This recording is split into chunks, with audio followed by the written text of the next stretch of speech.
உற்சாகம் டிவி நேயர்கள் அனைவருக்கும் வணக்கம். பெரியவர்களுக்கும் வணக்கம், நண்பர்களுக்கும் வணக்கம். இந்த தமிழ் புத்தாண்டு துளாராசி விசுவாபிசு வருடம். இந்த தமிழ் புத்தாண்டு துளாராசிக்காரர்களுக்கு எப்படி இருக்குன்னு பார்க்கலாம். 12 ராசியும் பார்த்துக்கிட்டு வந்துட்டுருக்கோம். துளாராசி என்ன பண்ணுதுங்கிறது இப்போ நமக்கு தெரிஞ்சுக்கணும். ராசியை குரு பார்க்கறது சிறப்பு. துளாராசி குரு பார்க்கறது சிறப்பு. ராசியை பார்த்துட்டாவே அது நான் இப்போ எல்லாருக்குமே குருங்கிறது ஒரு மாபெரும் சுபர் இல்லையா, நல்லவர் இல்லையா. குருங்கிறது ஆலோசகர், குருங்கிறது ஆசான், குருங்கிறது ஆசிரியர். இது எல்லாமே குருவுக்கு சம்மந்தப்பட்டது அப்படிங்கிறது தான் அர்த்தம். இந்த பகுத்தறிவு பேசுகிறவங்க விதண்டாவாதம் பேசுகிறதுன்னு நான் சொல்லணும். பகுத்தறிவுனா எல்லாரும் பகுத்தறிவாதின்லாம் சொல்ல முடியாது. அதாவது மற்ற மனிதர்களுடைய மனநிலையை திசை திருப்புவது. இது இருக்குது, இது இல்லை, இதை தான் அங்கே சொல்ல வர்றாங்க. 9 நவகிரகங்கள் இருக்குது, பகுத்தறிவாதிக்கெல்லாம் தெரியும். அப்புறம் நம்ம முருகன் இல்லை, வள்ளி தெய்வானை இல்லை, வெங்கடாஜலபதி இல்லை, எல்லாமே இல்லை, கடவுளே இல்லை அப்படின்னு சொல்லக்கூடியவர்கள் கடவுள் மறுப்பாளர்கள், பகுத்தறிவாதிகளுக்கு சொல்கிறது தான் இது. நம்ம இந்த உலகத்தில் 9 நவகிரகங்கள் இயங்கிறதுனால தான் நீ உயிரோடையே இருக்க. அப்புறம் என்ன கடவுள் இல்லை? நீ எல்லா ஜீவராசிகளும் 9 நவகிரகத்தினுடைய உள்ளடக்கினது தான். கடவுள் இல்லைன்னு சொல்கிறவன் எல்லாத்துக்கும் இந்த ஒரு கருத்தை சொல்ல வரேன். கடவுளுடைய மறுவுரம், கடவுளுடைய பேரை சொல்லி மற்றவன் ஏமாத்துறான்னு வேணுமா நீ சொல்லு, அதை நாங்கள் ஏற்றுக்கிறோம். ஆனால் அது இல்லைன்னு நீ சொல்ல முடியாது. சுவாசிக்கிற இந்த காற்று எங்கேருந்து வருது, அதை தான் கடவுளாக நாங்கள் வாயு பகவான் அப்படிங்கிறோம். சுவாசம் பண்ணலாம் செத்து போயிடுவில்ல. எதுக்கியா நீ எவ்வளோ நாள் உயிரோடு இருக்க போகிற? எது இந்த விதண்டாவாத பேச்சு? இப்படிலாம் நிறையா இருக்கிறீங்க. நீ தான் உயிரோடு இருக்க, நான் செத்து போயிடுவேன்னு சொன்னேன். கடவுளை கும்பிடுறவனும் செத்து தான் போவான், கடவுள் இல்லைங்கிறவனும் செத்து தான் போவான். ஆக நீ கடவுளை திட்டினாலும் உயிரோடு தான் இருக்க போகிற. எப்போ உனக்கு தீர்வு வருதோ, எப்போ முடிவு வருதோ, நீ இறந்துருவ. அது வேறு விஷயம். ஆக துலா ராசி ராசிநாதன் சுக்கிரன் உச்சமாக இருக்கிறார். ராசியை குரு பார்க்குறார். ரொம்ப அவசரம். துலா ராசிக்காரங்கள்லாம் காதலில் இருப்பீங்க. இந்த காதல் தான் பெரிய ஒரு நோயாக இருக்குது. துலா ராசிக்கார பிள்ளைங்க, துலா லக்னத்துக்கார பிள்ளைங்க எல்லாமே கண்டிப்பாக காதலில் இருப்பீங்கிறது தான் உண்மை. ஆனால் அது நல்ல காதலாக கெட்ட காதலாங்கிறதெல்லாம் யோசிக்கிற அளவுக்கு எதுங்க பாருங்கள். காதல் வரும்போது புத்தி கெட்டு போயிடுங்கிறது தான். அதனால தான் சுக்கிரன் காமம். புத்தி கிரகம் புதன் நீச்சமாகும்போது, சுக்கிரன் நீச்சமாகும்போது புதன் உச்சத்தில் இருப்பார். அறிவு இருக்கிற இடத்துல காமம் இருக்கிற இடத்துல அறிவு வேலை செய்யாதுங்கிறான். அறிவு வேலை செய்யும்போது காமம் வேலை செய்யாது அப்படிங்கிறான். அப்போ காமம் கண்ணன் நரைக்கும் போது காதல் வரும் அப்படிங்கிறான். இந்த துளாராசிக்காரங்க 15 வயசு பிள்ளைங்களாக இருந்தால் கூட லவ் பண்ணும். இது தெரிஞ்ச விஷயந்தான். ஆனால் அதுக்குன்னு ஒரு வயது இருக்கு இல்லையா, அந்த வயதை கூட யோசிக்காத அமைப்பு, அந்த வயசுக்கூட யோசிக்காத தன்னிச்சையாக முடிவு எடுக்கக்கூடிய அமைப்பு. 20 வருஷம் 25 வருஷம் பெற்று வளர்த்தனவங்களுக்கு தெரியாத இல்லாத அக்கறை உனக்கு என்ன வந்துடுதுங்கிறது தான் கேள்வி. அவங்கவுங்க பார்த்து கல்யாணம் பண்ணி வைக்க தெரியாத, அவங்க ஒன்று எப்படிப்பட்ட பையன் வேணுங்கிறது தீர்வு பண்ண முடியாத. அப்போ காமம் கண்ணை மறைக்குது அப்படிங்கிறது தான். அதுதான் ராசி அதிபதி சுக்கிரன் உச்சத்தோடு இணைஞ்சு பாவத்துவமாக இருக்கிறாரு. இந்த ராசியில் இருக்கிறவங்க இந்த வருஷம் ரொம்ப எச்சரிக்கையாக, பிள்ளைங்கள பெரியவங்களாக இருந்தால் பிள்ளைங்களை கவனிக்கணும். உன் வீட்டில் ஒரு 2 பிள்ளைங்க துளாராசியில் இருக்குதுன்னா கண்டிப்பாக கவனிக்கணும். கண்டிப்பாக அது தப்பு பண்ணுறதுக்கு உண்டான வாய்ப்பு கூடுதலாக இருக்கும். அது எங்கேயோ எவனோடைய போய் நாசமாகுங்கிறது தான் உண்மை. இதெல்லாம் அவங்கெல்லாம் புரியாது. நாசம் அப்படிங்கிற பாயிண்ட் வந்துட்டு அது நாசமாக தான் போகும் ஒழிஞ்சு அவங்க சிறப்பாக வர்றதுக்குண்டான வாய்ப்பெல்லாம் கிடையாது. என்னங்க பெற்றவங்களுக்கு இல்லாத அக்கறை, இவங்கெல்லாம் தவறான வழிகாட்டுதல். அதுக்குன்னே சில என்ன சொல்கிறது, சில கட்சிகளும் சில அரசியல்வாதிகளும் இந்த விளம்பரத்துக்கும் வியாபாரத்துக்குமே ரெடியாக இருக்கிறாங்கிறது தான் உண்மை.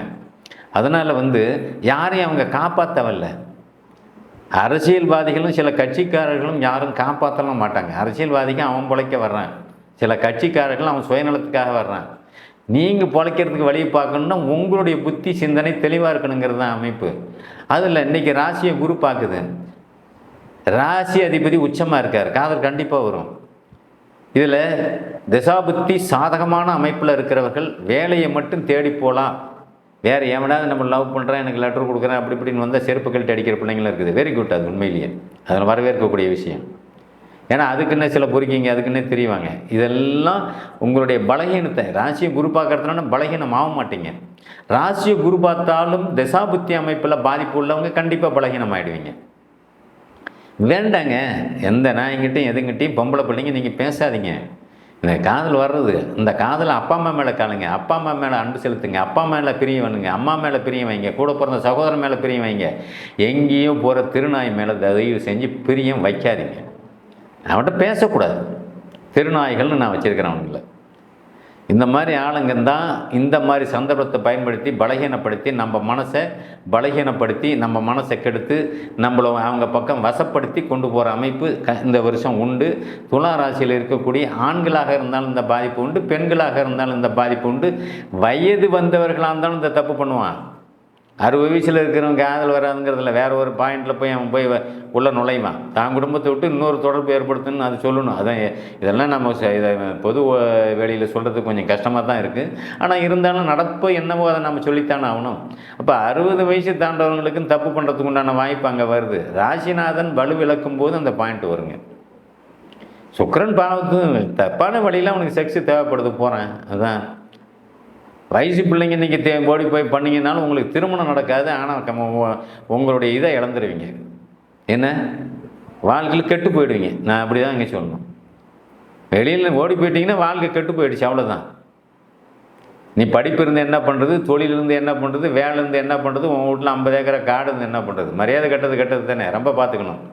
அதனால் சில குழந்தைகள் எவ்வளோ இருந்தாலும் இதே ராசியில் இருக்கக்கூடியவர்கள் வேலையை நோக்கி பயணம் பண்ணுறவனும் இருப்பான். ராசியாதிபதி 6ல் வர்றது உங்களுக்கு துலா லக்னத்துக்கு 6ஆம் அதிபதி குரு உங்களுக்கு நல்ல அமைப்பில் உட்காந்து ராசியை பார்க்குறது, வேலை வாய்ப்புக்கு முயற்சி பண்ணுறது, வேலை வாய்ப்பை தேடி போகிறது, வெளியூர் வெளிமாநிலம் போகிறது, அது பெண்களாக இருந்தாலும் ஆண்களாக இருந்தாலும் அது போகிற அமைப்பு ஒரு 80% பேர் கொண்டு 20% பேர் தான் நான் சொன்ன பாதிப்புக்குள்ளாவாங்க. ஒரு 80% பேர் எச்சரிக்கையாகவே இருப்பீங்க. உங்களெலாம் எப்பேற்பட்ட கிங்கும் எப்பேற்பட்ட நாயங்களும் உங்ககிட்ட வாழாட்ட முடியாது. இவங்ககிட்ட வச்சுக்கிட்டாலும் நீங்கள் அவங்ககிட்ட வச்சுக்க மாட்டீங்க. அப்படியும் இருக்கிறீங்க. இருந்தாலும் ஏன் அப்படின்னா இந்த ராசியினுடைய அமைப்பு காமத்தை குடிக்கக்கூடிய சுக்கிரன் செக்ஸு அந்த அமைப்பு அவர் சனியோடு சேர்ந்து ராகுவோடு சேர்ந்து சுக்கிரனோடு இணைஞ்சி கெட்டு போயிருக்காருங்கிறது தான் உண்மை. ஆக வாழ்க்கையில் மனிதனுக்கு காதல் தேவைப்படுது தான், காமம் தேவைப்படுது தான். இது இல்லைன்னா உலகம் இல்லை அப்படிங்கிறது தான் உண்மை. அடுத்த நம்மளுடைய வம்சங்கள் விருத்தி ஆகிறதே செக்ஸினால தாங்கிறது தான் உண்மை. இதை நீங்கள் மாற்ற முடியாத ஒரு விதி தான். ஆனால் அது நல்ல வழியான செக்ஸாக இருக்கணும், நல்ல வழியான வாழ்க்கையாக இருக்கணும், நல்ல வழி பேர் கெடாத அளவுக்கு உண்டான வாழ்க்கையில் அமையக்கூடியதாக இருக்கணும்.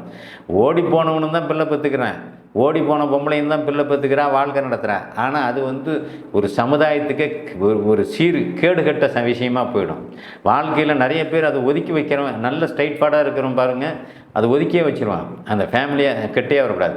ஒரு ஃபேமிலியில் ஒரு தவறு நடக்குதுன்னா அந்த ஜென்ரேஷன் அப்படியே பாருங்கள், தொடர்ந்து அது பேரன் பேத்தி வழி வரைக்கும் அப்படியே தான் போயிட்டுருக்கேன். அதனால தான் வம்சாவளியை பாருங்கள். நான் அந்த ஃபேமிலியில் பாட்டம் பாட்டி எப்படி ஒழுக்கமானவங்களாக இருந்தாங்களா, ஒழுக்கமாக கல்யாணம் பண்ணாங்களா, பரம்பரையில் அவங்க மதிப்பு மரியாதையாக கௌரவம் அந்தஸ்தோடு இருந்தாங்களாங்கிறது பார்க்குறது இதை வச்சு தான்.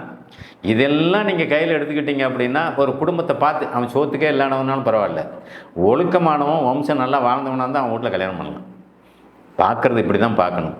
ஆக உங்களுக்கு இந்த ராசியில் உள்ளவர்களுக்கு திருமண பாக்கியம் உங்களுக்கு கண்டிப்பாக உண்டு, வேலை தொழில் பாக்கியம் கண்டிப்பாக உண்டு. நிலப்படத்தினுடைய விஷயத்தில் தான் கொஞ்சம் சிக்கல் இருக்கும், கோர்ட்டில் கேஸ் இருக்கும், இந்த அமைப்பு கொஞ்சம் உண்டு. மருத்துவ ரீதியாக தொழில் ரீதியான அமைப்பில் உங்களுக்கு சில வழக்குகளை சந்தித்து நீங்கள் உக்காந்துட்டு இருப்பீங்க. ஒருத்தன் சொந்த இடத்து மேலே கேஸ் போடுவான், உன் மேலே இருக்கிற ரெக்கார்டு அது அவன் மேலே மாறி இருக்கும். அதெல்லாம் தெரியாமல் அதுக்குண்டான செலவை பண்ணக்கூடிய அமைப்பு அங்கே ஏற்படுத்தும். அதேமாரி அரசு பணியில் இருக்கிறவங்க யாரோ செஞ்ச தப்புக்கு நீங்கள் பலிகடாயிடுவீங்க. அவங்க உங்களை தான் காமிச்சு இவரால் தான் அதாச்சு, எனக்கு எதுக்கு சம்மந்தம் இல்லைன்னு அவன் நேக்க தப்பு பண்ண ஒதுங்கிடுவான், நீங்கள் மாட்டிக்குவீங்க. இந்த அமைப்பெல்லாம் இந்த ஆண்டு கொஞ்சம் இருக்குது. ஆக தொழிலில் சில சிக்கலும் சில மாற்றங்களும் சில பிரச்சனைகளும் சந்தித்து தான் நீங்கள் வெளியே வரணுங்கிற அமைப்பு. ஆக தொழிலையும் சரி வாழ்க்கையிலையும் சரி, வாழ்க்கைங்கிறது இளம் மைதானம் இருக்குது, வாழ்க்கைங்கிறது திருமணம் போன்ற விஷயங்கள், தொழிலுங்கிறது நீ செய்யக்கூடிய தொழிலை பொறுத்து, செய்யக்கூடிய தொழிலில் நஷ்டம் வருமா லாபம் வருமா அப்படிங்கிற அமைப்பு. இது எல்லாமே கடந்த ஆண்டு உங்களுக்கு நடந்திருக்கு. இப்பொழுது தொழிலில் நஷ்டத்துக்கு உண்டான அமைப்பு இல்லை. மன வாழ்க்கையில் ஏற்கனவே மன வாழ்க்கையில் இருக்கிறவன் கல்யாணம் ஆகி இளைஞர்களாக இருக்கிறவங்க மட்டும்தான் கொஞ்சம் பாதிப்பு அடைஞ்சிங்க. அதேமாரி புதுசாக இருக்கக்கூடியவங்க மன வாழ்க்கையை தேர்ந்தெடுக்கிற விஷயத்தில் ரொம்ப எச்சரிக்கையாக இருக்கணும். அதனால் இந்த தமிழ் புத்தாண்டு விசுவாச வருஷம் எல்லா துலா ராசிக்காரர்களுக்கும் நன்றாகவே இருக்கும். நன்றி, வணக்கம்.